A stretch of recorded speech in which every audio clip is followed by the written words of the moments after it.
సునీల్ గారు పర్ఫార్మెన్స్ మొదటి నుంచి చెప్పింది అదే నేను. సునీల్ గారి పేరు చెప్పలే. సునీల్ గారి పర్ఫార్మెన్స్ కూడా చాలా బాగుంది. సునీల్ గారు మీరు ఇందాక హీరోలే బామ్మర్ది అన్న సునీల్ గారిని గాడు అంటున్నావు.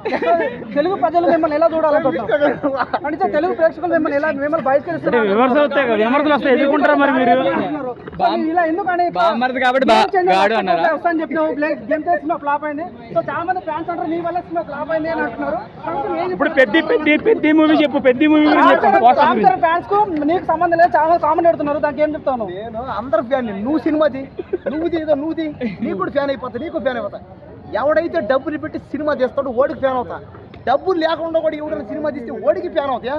డబ్బులు ఉన్నోడే సినిమా తీయాలా? డబ్బులు ఉన్నోడే హీరో అవ్వాలా? డబ్బులు లేనోడు కూడా అవుతాడు హీరో. మీ గురించి చెప్పండి. అంటే మీరు ఏ సినిమా రివ్యూ చెప్పా సినిమా అట్ట ఫ్లాప్ అవుతున్నారు. అది ఏంది అపోహ? అవన్నీ మీ అపోహాలు, అవన్నీ మీ మూఢనమ్మకాలు. నన్ను రివ్యూ చెప్పి సినిమాలన్నీ పోయినాయి అన్న. అది అబద్ధాలు. ఇది అన్ని అట్ట ఫ్లాప్ అయినా గురించి చెప్పినా ఈ సినిమా దేనికి హిట్ అయింది?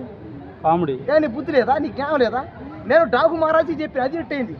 నేను సంక్రాంతికి వస్తామా సినిమా అది 300 కోట్లు. అది మాత్రం నా వల్లే దేనికి వచ్చింది అని మీరు అనరు అంటే ఏమని అర్థం? అంటే మీరు స్కంద కూడా ఇలా చెప్పారు, స్కంద అటర్ ఫ్లాప్ అయింది. గేమ్ చేంజ్ ఇలా చెప్పారు, గేమ్ చేంజ్ అటర్ ఫ్లాప్ అయింది. అది మన వెంకటేష్ సినిమా కూడా ఇలా చెప్పారు, సాయంత్రం అది అటర్ ఫ్లాప్ అయింది. మీరు రివ్యూ చెప్పడం వల్ల సినిమా ఫ్లాప్ అయింది అంటే ఏం చెప్తావు? అయ్యి అబద్ధాలు. దయచేసి అవన్నీ మానేయండి, మర్చిపోండి. ముందుగా ఎలా తెలుస్తుంది ఫ్లాప్ అయిపోతుందని? నేనేం చెప్పట్లేదు, అబద్ధం అది. ఫస్ట్ నేను చెప్పేది వినండి. వస్తున్నా. ఏ సినిమా అన్నా సినిమా బాగా లేకుండా కూడా మేము ఏమని చెప్తాం? బాగుండాలని చెప్తాం. దేనికి చెప్తాం? సినిమా ఆడాలి, సినిమా వాళ్ళు బాగుపడాలి, సినిమా థియేటర్ కట్టినోడు బాగుపడాలని. ప్రేక్షకులు మోసం చేస్తున్నట్టు అనిపించట్లేదు. అది తప్పదు. ఎందుకు?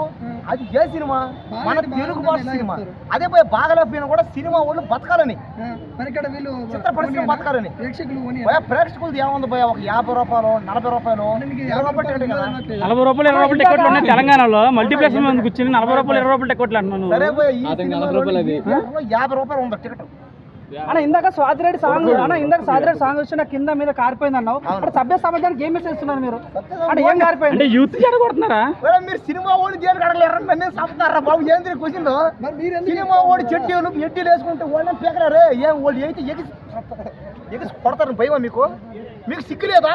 వాళ్ళ మీద అడగలేరా మీరు? మనుషులు అంటారా?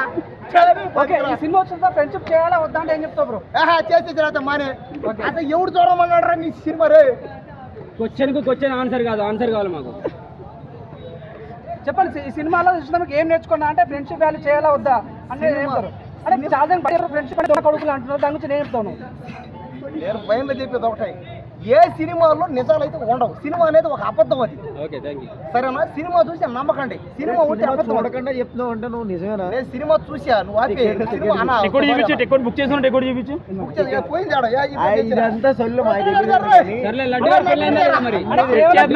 తెలిసిపోయింది. ప్రకాష్ రాజు గారు ఎలా చేశారు చెప్పు? అది ప్రకాష్ రాజు లేడీ సినిమా చూడలేదు. నువ్వు నిద్రపోయిన ఎక్కడ సినిమా ఎక్కడ ఉండదు? ఆయన చూడలేదు సినిమా. సినిమాలో సునీల్ గారు villain, Rao Ramesh lady cinema పెళ్లి కారా? ఎందుకంటే లాస్ట్ లో అయిపోయింది సినిమా. పెళ్లి